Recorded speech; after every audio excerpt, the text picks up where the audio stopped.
ದುರ್ದರ ನಾಯಕರ ಅದಕ್ಕೆ ನಮಗೆ ಒಂದು ಪ್ರಾಬ್ಲಮ್ ಹಿಂಗಾಗ್ಯದ.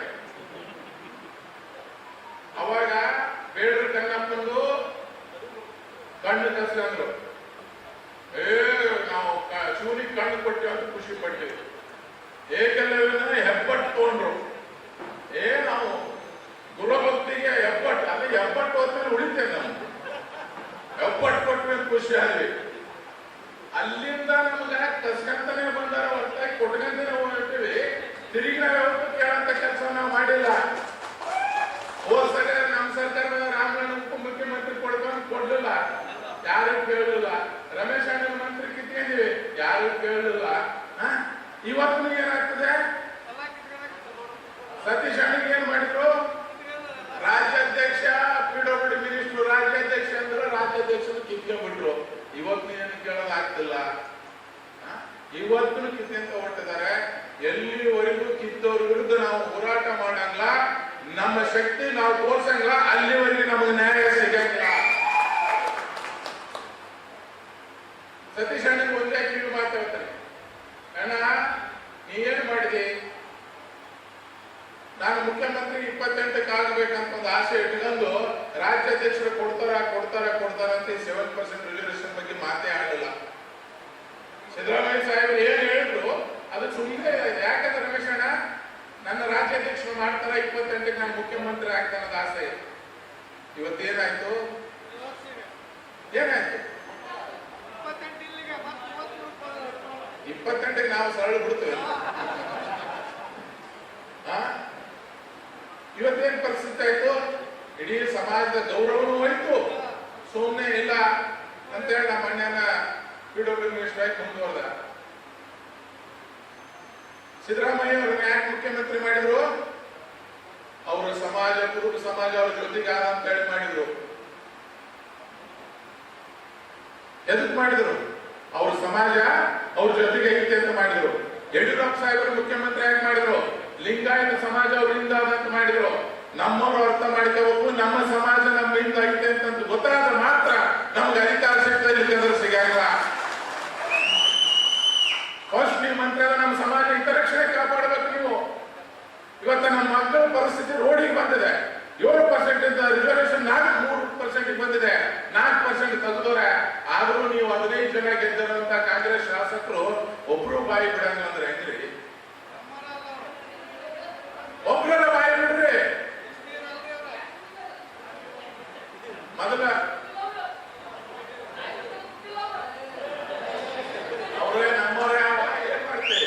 ನಿನ್ ಸಿಟ್ಟು ಅರ್ಥ ಆಗ್ತದೆ ಅಣ್ಣ, ನಿನ್ ಸಿಟ್ಟು ರೋಷ ಅರ್ಥ ಆಗ್ತದೆ. ಏನ್ ಮಾಡ್ತೀವಿ? ಅಧಿಕಾರ ಆಸೆಗೆ ಅವರು ಸೋತು ಬಿದ್ಬಿಟ್ಟಾರ. ಈ ಟಾಂಗಾ ಕುದುರೆಗಳಿಗೆ ಮುಂದೆ ಹುಲ್ಲು ಕಟ್ತಾರಲ್ಲ, ಹಂಗ ಹುಲ್ಲು ಕಟ್ಟಿಬಿಟ್ಟಾರ.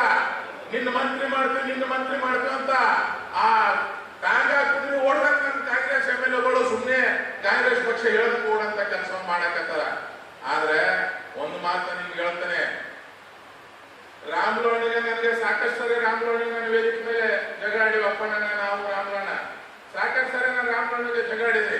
ಅಣ್ಣ ನೀನ್ ಎಮೋಷನಲ್ ಆಗಿ ಎಲ್ಲಿ ಮಾತಾಡಕ್ ಹೋಗ್ಬೇಡ, ನೀನ್ ಮಾತಾಡಿದ್ರೆ ನಮ್ಗೆ ಬಹಳ ಪ್ರಾಬ್ಲಮ್ ಆಗ್ತದ, ಬೇಡ ಅಂತ. ಯಾಕಂದ್ರೆ ಅಣ್ಣ ಏನ್ ಹೇಳ್ಬಿಟ್ಟ, ಗೆದ್ದಂತ ನಾವು 24 ತಾಸಲ್ಲೇ ನಾವು 7% ರಿಸರ್ವೇಶನ್ ಮಾಡ್ತೇವೆ, ಯಾಕಂದ್ರೆ ನನ್ನ ರಕ್ತದಿಂದ ಬರ್ಕೊಡ್ತಂತ ಅಣ್ಣ ಮಾತು ಕೊಟ್ಬಿಟ್ಟಿದ್ದ. ಎಷ್ಟು ಕಾಂಗ್ರೆಸ್ ಅವರು ಎಷ್ಟು ಅವಮಾನ ಮಾಡಿದ್ರಪ್ಪ, ಎಷ್ಟು ಅವಮಾನ ಮಾಡಿದ್ರಿ. ಎಲ್ಲೂ ತೆರಿಗೆ ಓಡಾಡ್ದಂಗ್ ಮಾಡಿದ್ರಿ. ನಮ್ಮನ್ನ ಯಾವುದೇ ಫಂಕ್ಷನ್ ಹೋದ್ರು ಕೇಳ್ತಿದ್ರಿ. ಇದೇ ದಾವಣಗೆರೆಗೆ ಸತೀಶ್ ಅಣ್ಣ ನನಗೆ ಒಂದು ಮಾತು ಕೇಳ್ದ, ಏನೋ ರಾಜಗೌಡ ಎಪ್ಪಟ್ಟು ಕೊಡ್ತಿದ್ದಾರಲ್ಲ, ಏನ್ ಕೊಟ್ರಿ ಅಂತಂದ. ಸತೀಶ್ ಅಣ್ಣ ಎದೆ ತಟ್ಕೊಂಡು ಹೇಳ್ತೇವೆ, ರಾಮುಲು ಅಣ್ಣ ಆಗಿರ್ಬೋದು, ನಾವು ಆಗಿರ್ಬೋದು, ರಮೇಶ್ ಅಣ್ಣ ಆಗಿರ್ಬೋದು, ಬಾಲಚಂದ್ರ ಅಣ್ಣ ಆಗಿರ್ಬೋದು, ಚಿತ್ರಾಜ್ ಆಗಿರ್ಬೋದು, SP ರಾಮಚಂದ್ರಣ್ಣ ಆಗಿರ್ಬೋದು, ನಾವೆಲ್ಲ 3% ಇರುವಂತ ರಿಸರ್ವೇಶನ್ 7% ಮಾಡಿದ್ವಿ. ನಾವು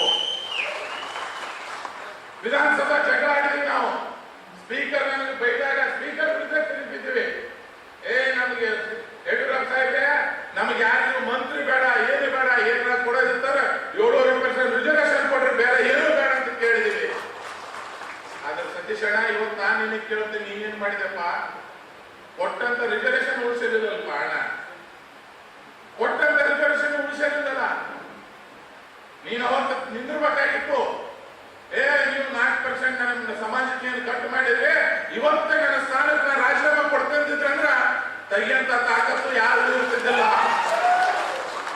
ನೀನ್ ಒಬ್ಬ ಕುಂತಕ್ಕೆ ಇವತ್ತು ಈ ಪರಿಸ್ಥಿತಿ ನಮ್ದು ಬಂತು. ನಿನ್ನ ಜಾಗಕ್ಕೆ ನಿಮ್ಮ ಅಣ್ಣಾದಂತ ರಮೇಶ್ ಅಣ್ಣ ಇದ್ರು ಸುಮ್ಮನೆ ಬಿಡ್ತಿದ್ರ? ರಮೇಶ್ ಅಣ್ಣ ಸುಮ್ಮನೆ ಬಿಡ್ತಿದ್ರೆ ಏನ್ ರಾಮಗೌಡ ಅವಮಾನ ಸ್ವಲ್ಪ ಆಯ್ತಾ?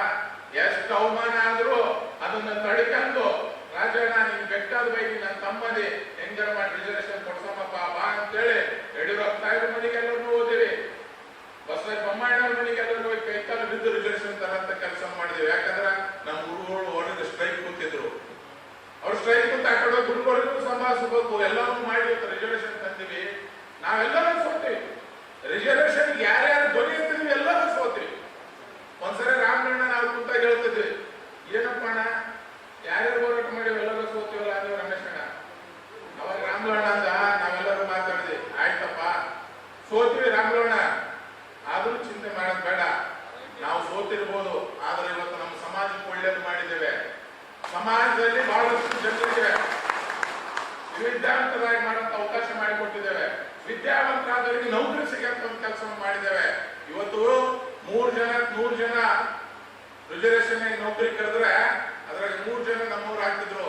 ಇವತ್ತು ನಾವೆಲ್ಲರೂ ಹೆಂಗಂತಕ್ಕ ನಾವೆಲ್ಲರೂ ಪರಿಶ್ರಮ ಪಟ್ಟಕ್ಕೆ 7 ಜನ ಆಗ್ತಾರಂತ ಸೋತ್ರನ್ನ ಭಗವಂತ ಹಾಕೊಂಡು ನಾವೆಲ್ಲರೂ ಖುಷಿ ಪಡಂತ ಕೆಲಸ ಮಾಡಿದ್ದೇವೆ. ಇವತ್ತೇನಾಗಿದೆ ಪರಿಸ್ಥಿತಿ? ನಾವು ಮಾಡಿದಂತ ಹೋರಾಟ ವ್ಯರ್ಥ ಆಯ್ತು, ನಾವು ಪಟ್ಟಂತ ಕಷ್ಟ ವ್ಯರ್ಥ ಆಯ್ತು, ಎಲ್ಲಾ ವ್ಯರ್ಥಾಗಿ 3% ರಿಸರ್ವೇಶನ್ ಇಳಿಸಿದ್ರೆ ನಮ್ಮವ್ರು ಹೋಗಿ ಸಿದ್ದರಾಮಯ್ಯ ಸಾಹೇಬ್ ಎದುರಿಗೆ ಕೈ ಕಟ್ಟಿಕೊಂಡು ನಿಂತಿರ್ತಾರೆ, DK ಶಿವಕುಮಾರ್ ಅವರ ಎದುರಿಗೆ ಕೈ ಕಟ್ಟಿಕೊಂಡು ನಿಂತಿರ್ತಾರೆ. ಯಾಕೆ ಇಷ್ಟು ದಿನ ನೀವು ಕೇಳಬೇಕಂತ ಅನ್ಸಿದ್ದಿಲ್ಲ? ಯಾವತ್ತ ನಾವು ಭಗವಂತ ಗಣ್ಣ ಕೂಡಿ ಬಂಗಾರಮ್ಮಂತ ಎಲ್ಲರೂ ಕೂಡಿ ಹೆಂಗಾರ ಮಾಡಿ ರಮೇಶ್ ಅಣ್ಣನ ರಾಮಗೌಡನ ಒಂದು ವೇದಿಕೆಗೆ ತಂದು ಬಿಟ್ಟಿವಪ್ಪ ಅಂದ್ರ ಈ ಕಾಂಗ್ರೆಸ್ ನಡುಗುಡುವಂತ ಪ್ರಯತ್ನ ಮಾಡಿದೆ, ಅದು ಇವತ್ತು ಸಕ್ಸಸ್ ಆಗ್ಯಾರ. ನೀವಿಬ್ಬರು ಒಂದ್ ಕಡೆ ಕುಂದಿಸಿದ್ರೆ ನಿನ್ನೆ ಸತೀಶ್ ಅಣ್ಣ ಹೋಗಿ DK ಶಿವಕುಮಾರ್ ಅವ್ರಿಗೆ ಭೇಟಿ ಆಗಿದ್ದು, ನೀವಿಬ್ಬರು ಕೂಡ್ಲಿಲ್ಲ ಅಂತ ಭೇಟಿ ಆಗ್ತದಿಲ್ಲ. ಫಸ್ಟ್ ಟೈಮ್ ನಾವು ಇಷ್ಟು ಬೇಗ ಇಷ್ಟ ವೇದಿಕೆ ಮೇಲೆ ಇರುವಂತ ವಾಲ್ಮೀಕಿ ಸಮಾಜ ಒಂದೇ ಕಡೆ ಸೇರಿದ್ರು. ನಾವ್ ಯಾವತ್ತೂ ಸೇರಿಲ್ಲ, ನಾವು ಮಂತ್ರಿ ಮಾಡಂತರೂ ಸೇರಿಲ್ಲ, ನಾವು ಯಾವತ್ತೂ ಸೇರಿಲ್ಲ. ಇವತ್ತು ಯಾಕೆ ಸೇರಿವಪ್ಪ ಅಂದ್ರ ನಮ್ಮ ಸಮಾಜದ ಮಕ್ಕಳಿಗೆ ಅನ್ಯಾಯ ಆಗ್ತದೆ ಸೇರಿದ್ದೇವೆ. ಇವತ್ತು ನಾವು ಸಮಾಜ ಮಕ್ಕಳಿಗೆ ಅನ್ಯಾಯ ಆಗಬಾರ್ದು, ನ್ಯಾಯ ಕೊಡಿಸ್ಬೇಕಂತ ಸೇರಿದ್ದೇವೆ. ಒಂದು ಮಾತು ಸಮಾಜ ಬಂಧುಗಳಿಗೆ ಒಂದು ಮಾತು ಹೇಳ್ತೇವೆ, ಎಲೆಕ್ಷನ್ ನಲ್ಲಿ ನಾವು ಸೋತಿದ್ದೇವೆ, ಸಮಾಜಗೋಸ್ಕರ ಸತ್ತಿಲ್ಲ. ಅದು ಯಾವತ್ತೂ ನೀವು ನೆನಪಿಡಬೇಕು. ನಾವು ಹೋರಾಟ ಅಧಿಕಾರವಾಗಿದ್ದಾಗ ಹೋರಾಟ ಮಾಡಿವೆ, ಇಲ್ಲಾದಾಗ ಹೋರಾಟ ಮಾಡ್ತೇವೆ. ನಮ್ಮೆಲ್ಲರ ಉದ್ದೇಶ ಒಂದೇ, ನಮ್ಮ ಮಕ್ಕಳಿಗೆ 7% ರಿಸರ್ವೇಶನ್ ಕೊಡಿಸ್ಬೇಕು, ಅದು ಕೊಡಿಸೇ ಅಂತ ಕೆಲಸ ಮಾಡ್ತೇವೆ. ಇವತ್ತು ಬರೀ ಮುಖಂಡರ ಸಭೆ ಕರೆದಿದ್ದೇವೆ, ನಾವು ಸಮಾವೇಶ ಕರೆದಿಲ್ಲ, ಮುಖಂಡರ ಸಭೆ ಕರೆದಿದೆ. ನೀವು ಬಂದಂತವ್ರೆಲ್ಲರೂ ಎಂತವ್ರು ಅಂತಂದ್ರ ಬಿತ್ತ ಬೀಜ ಇದ್ದಂಗ. ಈ ಹೋಗಿದ್ದು ಬಿತ್ತಿದೀವಿ ಅಂದ್ರೆ ನಾಳೆ ನೀವು ನಮ್ಗೆ ಫಲ ಕೊಡಂತ ಕೆಲಸ ನೀವು ಮಾಡ್ತೀರಿ. ಆ ಒಂದು ನಿರ್ದೇಶಕ ಕರೆದು ಎಲ್ಲಾ ಭಾಗದಲ್ಲೂ ಓಡಾಡ್ತವೆ. ಇವತ್ತು ಸೋಮಲಿಂಗಪ್ಪಣ್ಣ ಹೇಳಿದ ಹೋರಾಟ ಯಾವ ತರ ಮಾಡ್ಬೇಕಂದ್ರೆ ನಮಗೇನು ಬ್ಯಾಟ್ರಿಗೆ ಹೋರಾಟ ಮಾಡೋದು ಹೊಸದಲ್ಲ, ನಮಗೇನು ಹುಟ್ಟು ತರ ಹೋರಾಟ ಮಾಡಿದ್ದೇ ಬಂದಿದೆ. ಇವತ್ತು ನೋಡ್ರಿ, ನಿಮ್ ಮನೆಗೆ ಹೋಗಿ ನೋಡ್ರಿ, ನಿಮ್ ಮಕ್ಳಿಗೆ ಯಾವ್ದಾರ ಆಟ ಸಾಮಾನು ಅಂಗಡಿ ಕರ್ಕೊಂಡು ಹೋಗ್ರಿ, ನಿಮ್ ಮಕ್ಕಳನ್ನ ಬಿಡ್ರಿ, ಏನ್ ಬಿಡ್ತಾರೆ ಮಕ್ಕಳು? ಚಾಕು, ಚೂರಿ, ಬಿಲ್ಲು, ಬಾಣ, ಸ್ವಲ್ಪ ಎಕ್ಸ್ಪೆಕ್ಟೆಡ್ ಇದ್ರಪ್ಪ ಅಂತಂದ್ರ ಒಂದು ಗನ್ ಅವೇ ಹಿಡಿತೀವಿ. ಯಾಕಂದ್ರ ನಮ್ಮ ರಕ್ತದಾಗ ಹೋರಾಟದ ರಕ್ತ ಇರ್ತಿದೆ, ಹೋರಾಟ ರಕ್ತ ಇರ್ತಿದೆ. ಆದ್ರೆ ನಾವ್ ಏನ್ ತಿಳ್ಬಿಟ್ಟಿವಿ, ಗೆದ್ದವರೆಲ್ಲರೂ ನಾವು ನಾಯಕರು, ನಾವೆಲ್ಲರೂ ನಾಯಕರು ಅಂತ ತಿಳಿದೇ ಫೇಲ್ ಆಗಿವಿ. ಅದಕ್ಕೆ ಇವತ್ತು ನಾವೆಲ್ಲರೂ ತೀರ್ಮಾನ ಮಾಡಿದ್ದೇವೆ, ನಮ್ಮ ನಾಯಕರು ಯಾರು ಇದ್ರೆ ನಮ್ಮ ನಾಯಕರು ರಮೇಶ್ ಅಣ್ಣ, ರಾಮಗೌಡ ಇಬ್ಬರು ನೇತೃತ್ವದಲ್ಲಿ ಮಾಡ್ತೇವೆ. ಈ ಜೋಡಿ ಎತ್ತುಕೊಳ್ಳಿ, ಇವತ್ತು ಊರಿಗೆ ಬಿತ್ತಾಕಿತ್ತು 2 ಎತ್ತುಗಳನ್ನು ಕಟ್ಟಿಬಿಟ್ಟಿದೆ.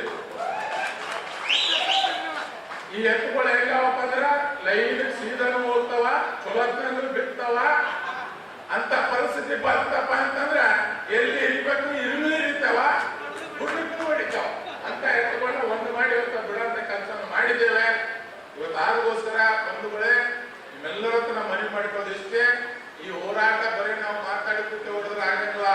ಈ ಹೋರಾಟ ನಾವು ಅಂತಿಮವರೆಗೂ ಹೋಗಿ ನಮ್ಮ ಮಕ್ಕಳಿಗೆ ನ್ಯಾಯ ಸಿಗುವವರೆಗೂ ಹೋರಾಟ ಮಾಡಂತ ಕೆಲಸವನ್ನ ಮಾಡಬೇಕು. ಅದನ್ನ ಮಾಡ್ತಂತ ಹೇಳ್ತಾ ಇಲ್ಲಿ ಮೊನ್ನೆ ನಮಗ ಬಾಳ ಬೇಜಾರೆ.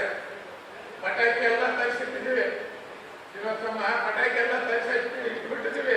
ನೀನ್ ಗೆದ್ದ ತಚ್ಚಾಗೂ ರೆಡಿ ಆಗಿಬಿಟ್ಟಿದ್ವಿ. ಆದ್ರೂ ನೀ ಸೋತು ಬಿಟ್ಟಿ.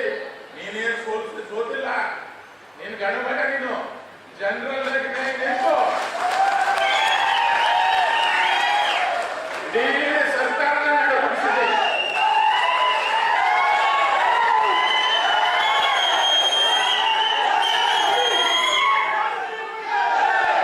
ಇಡೀ ಸರ್ಕಾರ ನಡುಗಿಸಿದ್ದೀನು. ಎಲ್ಲರೂ ಬಂದ್ಬಿಟ್ಟರು, ಮುಖ್ಯಮಂತ್ರಿಯಾಗಿ ಎಲ್ಲರೂ ಬಂದು ಕುಂತರು. ಆದ್ರೆ ನೀನೇನ್ ಸೋತಂಗಲ್ಲ. ಮುಂದಿನ ದಾರಿ ದೀಪ ನೀವು ಮಾಡಿಕೊಟ್ಟಿದ್ದೀನೋ. ನೀವು ಸೋತಂತೆ ಸುದ್ದ ತಗೋಬೇಡ. ಎಲ್ಲರೂ ತೆಗಿವೆ. ಇವತ್ತು ಯಾಕಂದ್ರೆ ಏನ್ರಿ ಅಂತ ಸೌಕರ್ಯ ಎದುರಿಗೆ ಒಬ್ಬ ಬಡವ ರೈತನ ಮಗ ನಿಂತು ಕುಸ್ತಿ ನಿಂತ ಸಾಮಾನ್ಯ ಸಾವಿರಾರು ಕೋಟಿ ಗಾಡಿ ಪೂರ್ವವಾಗಿ ಮಾಡಿದ ನಮ್ಮ ತಮ್ಮ MY ಗೋರ್ಪಡೆ ಸಾಹೇಬರು ರಾಯಚೂರು MP ನಿಂತಿದ್ರು. ರಾಜಾ ಅಮರೇಶ್ ನಾಯ್ಕ ಸಾಹೇಬ್ರ ವಿರುದ್ಧ ನಿಂತರು. ಬರೇ 5,000 ಓಟ್ನಾಗ ಸೋತರು. ರಾಜಾ ಅಮರೇಶ್ ನಾಯ್ಕ ಅವರು ಬರೇ 5,000 ಓಟ್ನಾಗ ಸೋತರು. ಅವಾಗ ಕಾಂಗ್ರೆಸ್ ತಲೆ ಬಂತು,